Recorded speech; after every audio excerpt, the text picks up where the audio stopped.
உலக படிப்பு ஏறலையா மண்டையில, அதுல ஒழுங்கா படிக்கலையா, தரமா படிக்கலையா, அடுத்த வேலை கட்டிட்டு போய் ஓஹோன்னு சம்பாதிக்கிறது படிப்பு வரலையா, வேற வழி இல்லை, என்ன பண்றது, பைபிள் ராஜா போட்டான். பைபிள் ராஜா அவ்வளவு கேவலமானதா, அவ்வளவு தரம் கட்டதா, அவ்வளவு இழக்கமானதா? படிப்பு மண்டையில் வரல, போ ஊழியம் பண்ண போ. அப்ப உருப்புடன்னா உடனே ஊழியம் சொல்றது. அது விசுவாச பேச்சு. அப்படியாச்சும் நம்ம பிள்ளை திரும்ப உடனே பாத்திரம் கஷ்டம்.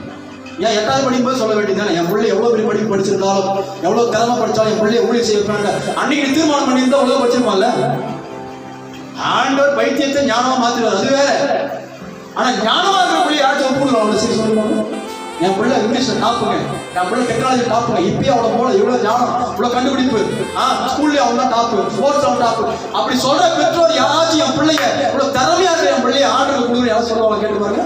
பெரும்பாலும் கொடுக்க மாட்டான், பெரும்பாலும் கொடுக்க மாட்டான். அந்த ஊருக்குள்ள அவங்க போய் தருதலையா போய் படிப்பறிவு இல்லாம வேலை வெட்டி போகாம ஊரை சுத்த பிள்ளைய கொண்டு என்ன செய்வாங்க, வழியே இல்லாம பாஸ்டர் நீங்க தான் என் பிள்ளை எப்படியாச்சும் ஒரு வழியாக்கணும் பாஸ்டர். எவ்வளவு திறமையான, எவ்வளவு மனம் திறந்து ஒப்பு கொடுத்தல்.